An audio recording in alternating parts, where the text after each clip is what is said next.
पार्वती प्रियपुत्राय गणेशाय नमो नमः।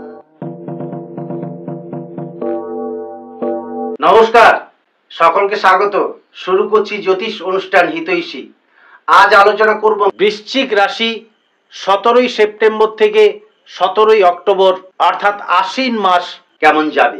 প্রথমেই জানিয়ে রাখি, এই মাসে আপনার রাশির পক্ষে যথেষ্ট ভালো হতে থাকবে। বিভিন্ন দিক থেকে শুভ সংবাদ পাওয়ার সম্ভাবনা।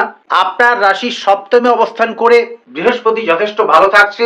তাই এই মাসে বেশ কয়েকটা শুভ পরিবর্তন এবং বেশ কয়েকটা শুভ সংবাদ আসতে পারে। আমাদের বর্তমান জীবনে সবচেয়ে বেশি যেটা প্রয়োজন সেটা হচ্ছে ধনস্থান বা অর্থক্ষেত্র এবং কর্মক্ষেত্র। তো এই দুটো স্থান যথেষ্ট ভালো থাকছে। বিশেষত বৃহস্পতি আয় স্থানে দৃষ্টি প্রদান করায় এই মাসে প্রভূত অর্থ লাভের সম্ভাবনা অর্থাৎ অর্থ প্রাপ্তির যোগ আছে। বিদ্যাক্ষেত্র, ভাগ্যস্থান, প্রাপ্তিযোগ, গৃহ, বাহন, বন্ধুস্থান যথেষ্ট ভালো হয়ে যাচ্ছে। তবে মঙ্গল অষ্টমে মাঙ্গলিক যোগের কারক, সেটা বিবাহের ক্ষেত্রে কিছু সমস্যা আসতে পারে। তো আমি ডিটেলস আলোচনা করব। তার আগে খুব সংক্ষেপে গ্রহ পজিশন জেনে নেওয়া যাক। আমি ছকটা স্ক্রিনে ডিসপ্লে করছি, আপনারা দেখতে পাচ্ছেন। প্রথমেই জানাই, এই মাসে গ্রহদের গোচরগত অবস্থান অনুযায়ী ঢাইয়ার প্রভাব কিছুদিনের জন্য প্রশমিত থাকবে। তারপর শনি মহারাজ বক্রী থাকায় তিনি আগের ঘরের ফলটা দিয়ে থাকেন। সুতরাং এই সময় তার প্রভাব থেকে আপনারা মুক্ত থাকবেন। তুলনামূলক বিচারে এই আশ্বিন মাস যথেষ্ট ভালো হতে চলেছে। বেশ কিছু প্রাপ্তিযোগ বর্তমান ফাটকা আয়ের সম্ভাবনা আছে। যারা বকেয়া প্রাপ্য থেকে বঞ্চিত ছিলেন তাদের প্রাপ্তির সম্ভাবনা আছে। যারা শেয়ার মার্কেট, ট্রেডিং, অনলাইন ইত্যাদি ব্যবসায় জড়িত আছেন তাদের পক্ষে যথেষ্ট ভালো সময় থাকবে। এছাড়া শিল্পী, সাহিত্যিক, অভিনেতা, অভিনেত্রী এবং টেকনিক্যাল ডিপার্টমেন্টে যারা কাজ করেন তাদের পক্ষে এই মাস যথেষ্ট ভালো সময়। যাই হোক, আগেই আপনাদেরকে সতর্ক করে দিই যে শনি মহারাজ বক্রী ভাব থেকে মার্গী অবস্থায় অবস্থান করলে ঢাইয়ার প্রভাব আবার কিছু মাত্রায় পরিলক্ষিত হবে। তো সে বিষয়ে পরে আলোচনা করব। তো আমি ডিটেলস আলোচনায় চলে আসি। সেক্ষেত্রে বিদ্যা, কর্ম, প্রেম, বিবাহ, পারিবারিক জীবন, ব্যবসা, আধ্যাত্মিক জীবন, বিদেশ ভ্রমণ সমস্ত কিছু নিয়ে ডিটেলস আলোচনা থাকবে। তাই মন দিয়ে ভিডিওটি দেখতে থাকুন। প্রথমে আলোচনা করব স্বাস্থ্য বিষয়ে। স্বাস্থ্য বিষয়ে এই মাস তুলনামূলক ভালো থাকবে। মাঝে মাঝে আপনাকে শারীরিক সমস্যায় ফেলতে পারে। সেক্ষেত্রে সর্দি, কাশি, ঠান্ডা লাগা ইত্যাদি সমস্যায় আপনি পড়তে পারেন এবং উদর পীড়া ইত্যাদি আসতে পারে। তো সেগুলো তেমন কিছু না। ওভারঅল বিচারে শারীরিক ক্ষেত্র ভালো থাকবে। এরপর আলোচনা করব বিদ্যার্থী বা শিক্ষার্থীদের সম্বন্ধে। এই মাস বিদ্যার্থীদের পক্ষে যথেষ্ট ভালো সময়। নতুন কিছু যোগাযোগ, উচ্চশিক্ষায় প্রসার ঘটবে এবং বিদ্যা লাভের সাথে সাথে এক্সট্রা কিছু ইনকামের সম্ভাবনা আছে অর্থাৎ আয় বা প্রাপ্তির সম্ভাবনা আছে। নানান যোগাযোগ এবং ভাগ্যের উন্নতিতে এই মাস আপনার পক্ষে যথেষ্ট সহায়ক হবে। এরপর কর্ম বিষয়ে আলোচনা করি। কর্মস্থান এই মাসে যথেষ্ট ভালো থাকছে। কর্মের অধিপতি খুব ভালো জায়গায় অবস্থান করছে। বৃহস্পতির আয় স্থানের দৃষ্টি আপনাকে আয়ের প্রসার ঘটাবে অর্থাৎ আয় উন্নতি বৃদ্ধি ঘটবে। যারা ঘুরে ফিরে কাজকর্ম করেন তাদের পক্ষে এই মাস ভালো সময়। যারা চাকুরি বা কর্মে জড়িয়ে আছেন তাদের পক্ষেও এই মাস যথেষ্ট ভালো হবে। বকেয়া প্রাপ্তি, প্রমোশনের যোগ আছে। যারা নতুন কর্মলাভের আশা করছেন তাদের পক্ষে কর্মযোগ বর্তমান। বিশেষত একাদশে রবির অবস্থান কর্মের প্রচার এবং প্রসার ঘটাবে অর্থাৎ কর্মক্ষেত্রে শ্রীবৃদ্ধি লাভ সম্ভব। যারা বিগত কয়েক বছর ধরে কর্ম বিষয়ে ভীষণ সমস্যার মধ্যে ছিলেন বা গ্রহ বৈগুণ্যের জন্য কর্ম বিচ্যুতি হয়ে গিয়েছিল তারা আবার কোনো যোগাযোগ পাবেন এবং পুরনো কর্ম ফিরে পাওয়ার সম্ভাবনা।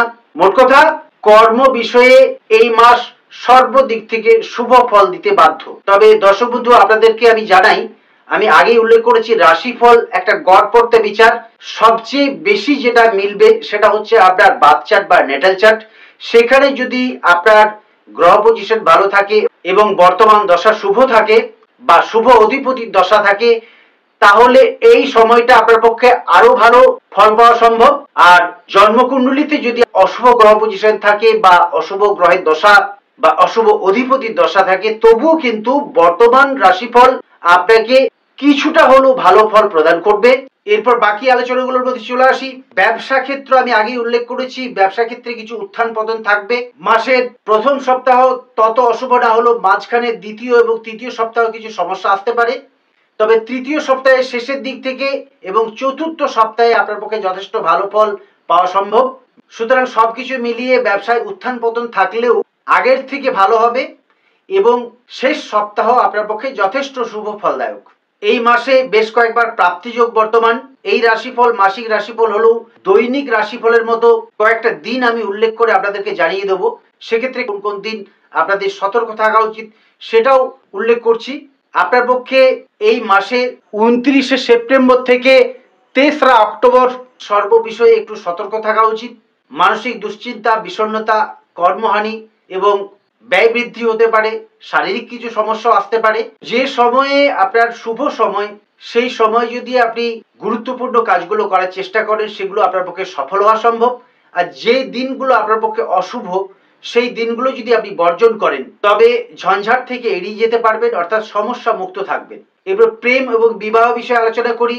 এই ক্ষেত্রে যারা সম্পর্কে জড়িয়ে আছেন তাদের একটু মতান্তর হতে পারে, মাঝে মাঝে মনোমালিন্য বা টানাপোড়েন আসতে পারে। বিবাহ ক্ষেত্র এই মাসে তত শুভ নয়, অর্থাৎ বিবাহের কথাবার্তা বা বিবাহ বিষয়ে এই সময় অগ্রসর না হওয়াই উচিত। দাম্পত্য ক্ষেত্র তুলনামূলক শুভ, তবে কিছু কিছু ক্ষেত্রে মতান্তর যদি হয় সেটা মানিয়ে চলতে হবে। যারা মামলা মোকদ্দমায় জড়িয়ে আছেন তাদের পক্ষে আমি কয়েকটা দিন যে উল্লেখ করলাম সেই দিনগুলো একটু বর্জন করবেন। যারা বৈদেশিক কর্মে জড়িয়ে আছেন বা বিদেশ ভ্রমণের চিন্তা ভাবনা করছেন তাদের পক্ষে মাসের শেষ দিকটা অর্থাৎ দ্বিতীয়ার্ধ তুলনামূলক ভালো হবে। যারা ধর্মকর্ম আধ্যাত্মিকতায় জড়িয়ে আছেন তাদের পক্ষে ভালো সময়, তীর্থ ভ্রমণের সম্ভাবনা আছে। এছাড়া এই মাসে কোনো আধ্যাত্মিক কাজকর্মে আপনি জড়িয়ে পড়তে পারেন। যারা শিল্পকর্মে জড়িয়ে আছেন, শিল্পী, সাহিত্যিক, অভিনেতা, অভিনেত্রী, তাদের কাজকর্মের প্রসার ঘটবে। দীর্ঘদিনের মনের আকাঙ্ক্ষা এই সময় আপনার পূর্ণ হতে পারে। কিছু পুরস্কার বা কিছু সুনাম অর্জন করতে পারেন। সবকিছু মিলিয়ে এই মাস যথেষ্ট ভালো সময়। এছাড়া যারা গৃহ নির্মাণ, গৃহ কেনাবেচা বা গৃহ স্থানান্তরের চিন্তা ভাবনা করছেন তাদের পক্ষে খুব ভালো সময়, অর্থাৎ আপনি যদি গৃহ নির্মাণ করতে চান সেটা আপনার পক্ষে ভালো হবে। গৃহ পরিবর্তন বা স্থানান্তর যদি করতে চান সেটাও ভালো হবে। এবং যারা রিয়েল এস্টেট, জমি কেনাবেচা ইত্যাদি ব্যবসায় জড়িয়ে আছেন তাদের পক্ষেও কিন্তু এই মাস যথেষ্ট ভালো সময়, অর্থাৎ উন্নতির পক্ষে সহায়ক হবে। তো এই ছিল বৃশ্চিক রাশি বা বৃশ্চিক লগ্নের বিষয়ে আলোচনা। আপনারা রাশিফল দেখতে থাকুন, পরবর্তী রাশিফলের দিকে চোখ রাখুন। আর নিয়মিত রাশিফল পেতে চাইলে চ্যানেলটা সাবস্ক্রাইব করে রাখুন। জ্যোতিষ সম্বন্ধে যদি আপনার কোনো প্রশ্ন থাকে কমেন্ট করে জানাতে পারেন। আর যারা রাশি লগ্ন জানতে চান তারা চ্যানেলটা সাবস্ক্রাইব করে জন্ম তারিখ, জন্ম সময় এবং জন্মস্থান উল্লেখ করে কমেন্ট করবেন। আমি আপনাদের কমেন্টের উত্তর দেব। যাই হোক, ঢাইয়া থেকে সুরক্ষিত থাকতে কিছু পদ্ধতি যদি আপনারা অবলম্বন করেন তাহলে যথেষ্ট সুরক্ষিত থাকবেন। তাই পরবর্তী অনুষ্ঠানের দিকে চোখ রাখুন। আর ভিডিওটি ভালো লাগলে অবশ্যই একটা লাইক করবেন। যারা ভীষণ সমস্যা আছেন তাদের জন্য আমি কিছু কথা উল্লেখ করছি। আপনারা ব্রহ্মযষ্টি মূল, অনন্ত মূল এবং আপাং গাছের মূল ধারণ করতে পারেন। সোনা এবং তামা আপনার পক্ষে শুভ ধাতু, রূপও আপনার পক্ষে শুভ ধাতু। তারা মায়ের পুজো আপনার পক্ষে শুভ ফলদায়ক। হলুদ বর্ণ, হলুদ রং আপনার পক্ষে শুভ হবে। এছাড়া 3 এবং 9 আপনার পক্ষে শুভ সংখ্যা। আজকের মতো অনুষ্ঠান শেষ করতে হচ্ছে। মঙ্গলময়ী মা তারার কাছে সবার মঙ্গল কামনা করি। ভালো থাকুন, সুস্থ থাকুন। নমস্কার।